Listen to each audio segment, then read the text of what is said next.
Haleluya.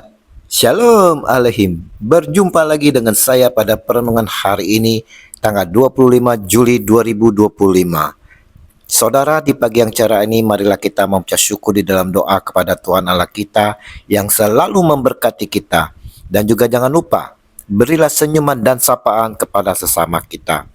Kita awali perenungan pagi hari ini dengan tanda kemenangan kita dalam nama Bapa dan Putra dan Roh Kudus. Amin.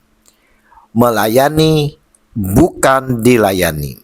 Bacaan liturgi hari ini diambil dari 2 Korintus 4 ayat 7 sampai dengan 15 dan Injil Matius 20 ayat 20 sampai dengan 28. Saudara-saudaraku yang terkasih, banyak saudara yang kita lihat atau dalam kehidupan kita sendiri di mana menginginkan anak-anak kita yang terbaik, sekolah yang terbaik, teman baik, pasangan terbaik, bisnis terbaik, posisi atau jabatan terbaik, semuanya terbaik.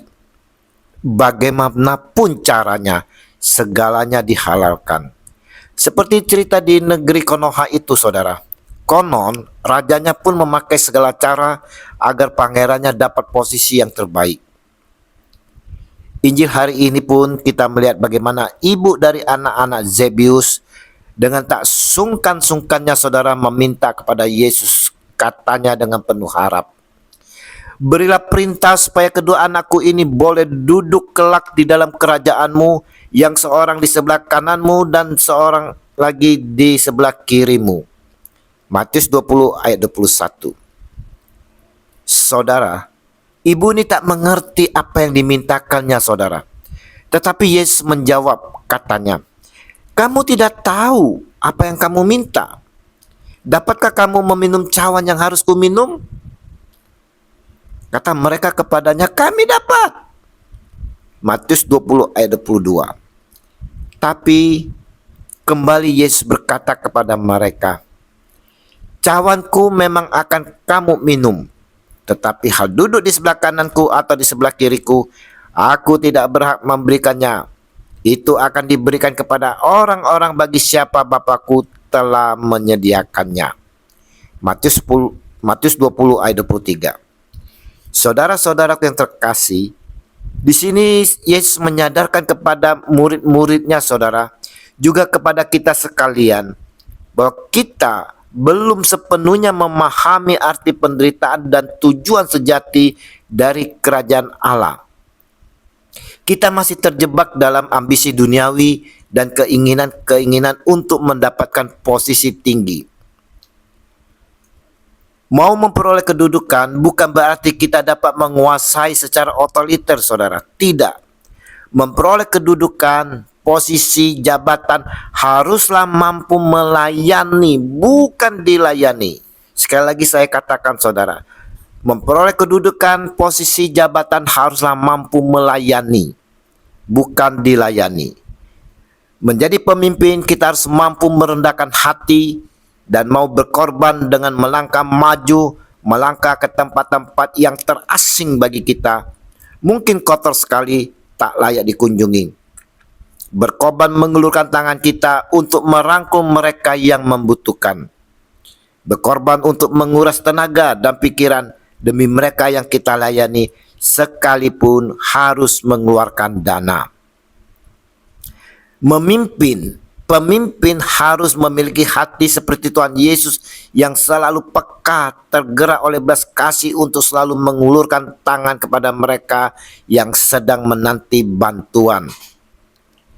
Sebagai pemimpin, saudara, janganlah yang bisa omon-omon tanpa reaksi nyata saja, saudara. Hanya pencitraan doang, namun tak menyentuh hati yang dilayani. Seorang pemimpin harus siap sedia menderita sebagai cawan yang harus diminum dan baptisan yang harus dialami. Ini adalah bagian dari rencana Allah, saudara, untuk keselamatan manusia. Inilah yang ditunjukkan Yesus Tuhan kita sebagai jalan menuju kemuliaannya yang melibatkan penderitaan.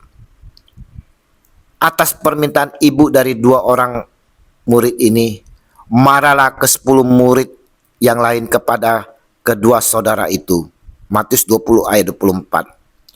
Tetapi Yesus memanggil mereka lalu berkata, Kamu tahu bahwa pemerintah bangsa-bangsa memerintah rakyatnya dengan tangan besi dan pembesar-pembesar menjalankan kuasanya dengan keras atas mereka. Tidaklah demikian di antara kamu. Barang siapa ingin menjadi besar di antara kamu, hendaklah ia menjadi pelayanmu. Dan barang siapa ingin menjadi terkemuka di antara kamu, hendaklah ia menjadi hambamu. Sama seperti Anak Manusia datang bukan untuk dilayani, melainkan untuk melayani dan untuk memberikan nyawanya menjadi tebusan bagi banyak orang. Matius 20 ayat 25 sampai dengan 28. Saudara-saudaraku yang terkasih, di sini saudara Yesus mau menyampaikan tentang prinsip kepemimpinan dalam kerajaan Allah yang berkebalikan dengan cara dunia. Yesus mengajarkan bahwa kebesaran sejati bukan terletak pada kekuasaan dan penindasan, tetapi saudara, pada pelayanan yang rendah hati dan rela berkorban. Ia mencontohkan dengan datang bukan untuk dilayani, tetapi untuk melayani dan memberikan nyawanya sebagai tebusan bagi banyak orang. Regi hari ini saudara-saudara mau mengingatkan kepada kita sekalian untuk merefleksi diri kita yang telah dipercayai untuk menduduki satu kursi jabatan, baik di gereja, di lingkungan rumah, di pemerintahan, dan di mana saja. Bagaimana kita memimpin, melayani, dan berinteraksi dengan orang lain?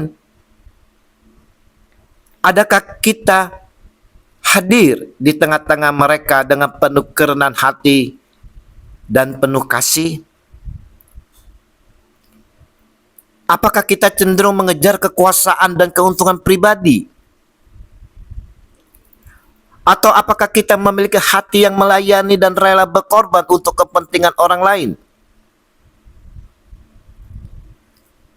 Dalam keluarga sebagai suami, apakah saya telah menunjukkan pemimpin yang penuh kasih terhadap pasangan dan anak-anak? Sudahkah saya menjalani fungsi yang diberikan Tuhan kepada saya dengan baik? Sebagai imam, nabi, dan raja. Ingat saudara, kepemimpinan sejati ditandai dengan kerendahan hati dan pelayanan. Matius 20 ayat 26 sampai dengan 27. Kita harus meneladani Yesus Tuhan kita, di mana ia rela mengorbankan dirinya untuk orang lain, menunjukkan kasih yang tanpa pamrih. Matius 20 ayat 28. Mari saudara-saudara yang terkasih, kita semua orang percaya, kita semua dipanggil untuk mengikuti teladannya, yaitu melayani sesama dengan rendah hati dan penuh kasih. Pelayanan bukan hanya untuk romo, pastor, diakon, prodiakon, pendeta, atau pemimpin-pemimpin rohani lainnya, tetapi untuk semua orang percaya. Matius 20 ayat 28. Mari saudara, kita mau melayani, bukan dilayani. Tuhan Yesus, berikanlah kami hikmat dan kebijaksanaan yang hanya dari Engkau, agar kami mampu menjalani segala yang dipercayakan kepada kami. Dan biarlah berkat pimpinan dan bimbingan serta tuntunan Roh Kudus, kami dimampukan untuk melayani dengan penuh kerendahan hati dan penuh kasih, kini dan sepanjang segala abad. Amin. Dalam nama Bapa dan Putra dan Roh Kudus. Amin. Shalom Alehim.